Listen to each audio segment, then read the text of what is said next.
Good evening, this is your World War III Day X update. It's not, I can't do that.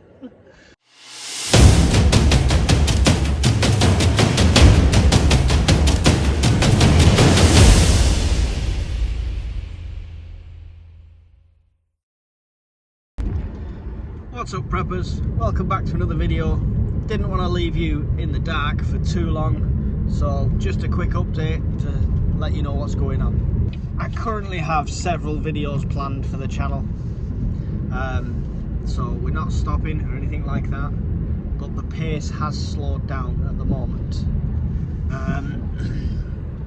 I got a new PC sorted for the solar monitoring and things like that, and then as karma does, you know, one of the cameras went and one of the lights broke. I say broke, got knocked over and destroyed. So we're still fighting technical issues at the moment, but I'll bring you what I can via the phone and via the webcam. But the water filtration video I want to do, I really don't want to cheap out on the quality of the video of that for you, so I'm waiting till I get everything sorted before I put that one out there, but something to look forward to.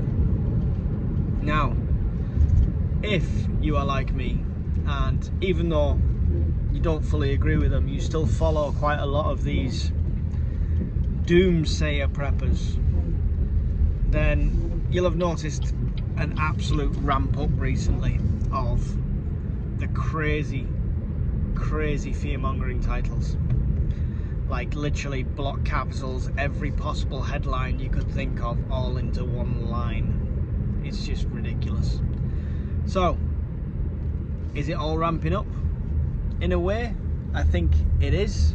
I think Scottish Prepper said it on our fireside the other day, that we are closer now than we've ever been, closer than even when it was the Cold War, to a global scale conflict. And I think things like the North Korean situation only makes that worse and go quicker. We are parked up. Right, let me get you sorted, 1 second. Right, we've parked now, so hopefully concentrate a bit more. But yeah, so as I mentioned, closer than ever with the Cold War, the North Korea, South Korea stuff. I'm not sure if the biggest concern is a direct conflict between them two, obviously, because that would pull in the USA as one of South Korea's main allies, but more so that North Korea is getting so far into bed with Russia now, that Russians are putting up North Korean flags in Donetsk to welcome their new contingent, or to I don't know if it's a ploy to make it look like the North Koreans are there when they're not, but I don't know either way. If anything, the Kim dynasty in North Korea has an abundance of one thing, and that's bodies. So if he's being offered money, food, technology in place of troops, I don't think he'll even bat an eyelid at that. So I mean, what he is going to struggle with is, because they've been a very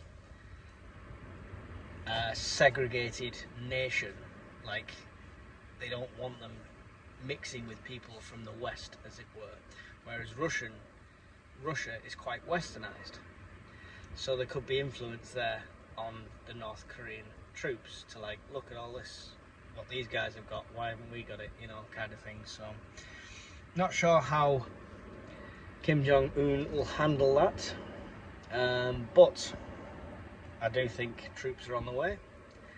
I do think it's a major escalation, because I think there'll be less concern about casualties for the North Koreans as far as the Russian leadership goes, so they will just pour them in there, like old school charge, go and take that. So It's a scary thought. It feels like it'll end up being old school warfare in a modern war. So, and the North Korea's probably first proper theatre of conflict for a whole generation. So lots of people with something to prove. So I think they're gonna relish this. How's it going to affect us? Well, it's not directly at the moment. We don't know how it's going to escalate. I'm not even going to try and predict that. You've got enough people doing that on different channels. However, I would take heed of what's going on in Cuba at the moment. One power plant down means half the nation's completely blacked out. And I do believe they were probably in a better position than us when it came to how much they produce to how much they consume. So if you think about what's happening over there, it's not going to take much for that to happen over here. So priority one for me now is blackout prepping. Not just a few hours or the odd brownouts. I'm talking about days and weeks blackout prepping. So I've got water filtration down, I've got food obviously is already sorted, and warmth and fire and cooking. The one thing I'm looking at now is drainage backups. So I've not got the blocker for the toilet, so I'm looking at what the alternatives are for that. So as I learn and discover, of course I'll make some videos and we'll get some content out soon, as soon as I can. So that's it, quick update. Didn't want to leave you in the dark for too long. I apologise for rambling. No papers, you know, no script, just me talking. So thanks for watching, guys. Thanks for all your questions recently in the Q&A video we did. Any more questions or anything like that, feel free to pop them in the comments, send me an email. Always happy to talk to somebody and answer. Other than that, don't forget, like, subscribe, leave a comment, and I'll see you all in the next video. Goodbye.